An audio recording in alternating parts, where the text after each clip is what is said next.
8145 on 1086. 8145, copy 1086. I should say, first of all, Yes. welcome to 1086 episode 2. Thank you. What a great welcome that was, and I'm super excited to be with you today as we drive around our community. Right, and Yeah. here we are, and speaking of driving, Yes. we should probably talk about Distracted Driving Awareness Month.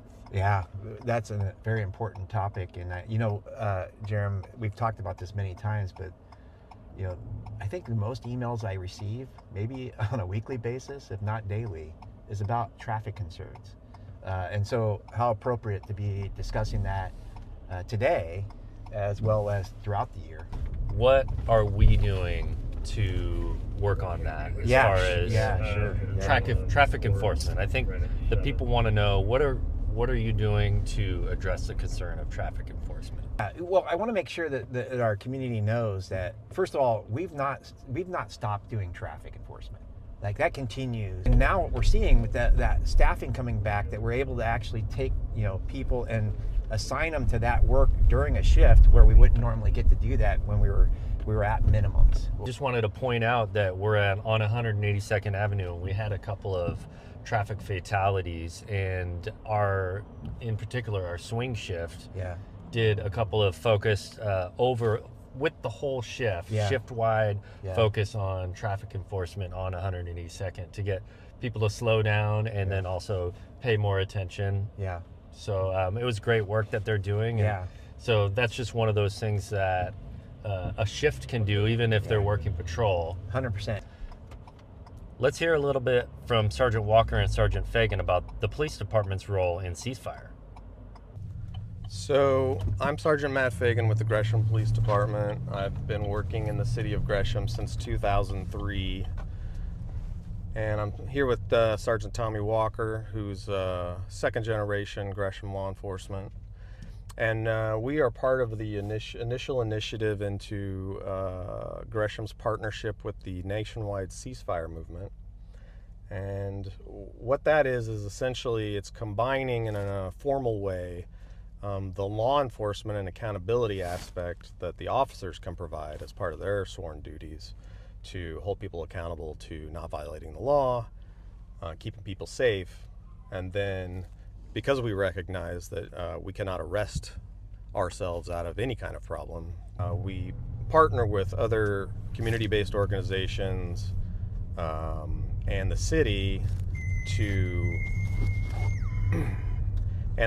to provide those supports that maybe those at-risk offenders are not getting at home.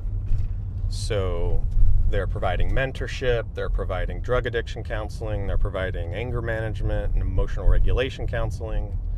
You were there at the beginning of this effort of City of Gresham partnering with the nationwide Ceasefire program, and you helped identify and develop the officers that were selected to join.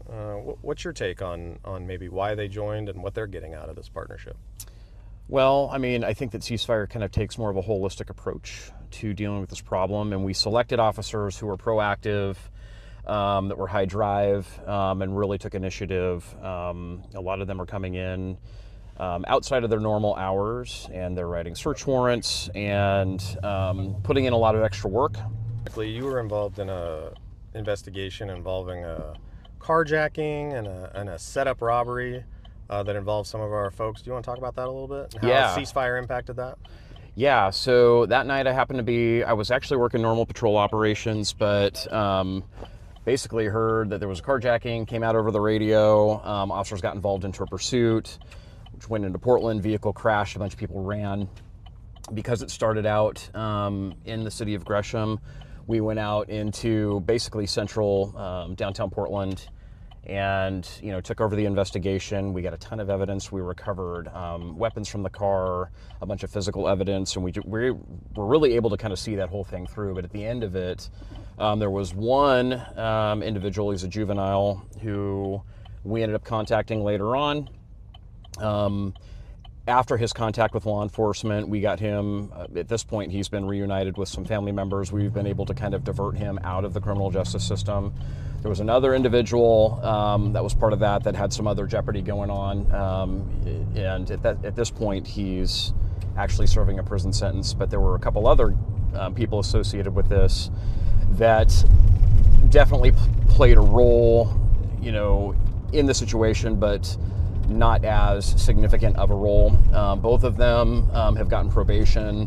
One in particular really needed drug treatment and was offered that ultimately and is actually doing really well and hasn't had any contact with law enforcement since. Well, Jerem, that was good information from the sergeants. And, you know, I want to make sure you come and join us again on the next episode. So make sure you like us and share us. And of course, we'll drop a link so that you can come join me and Jerem on the next episode of 1086.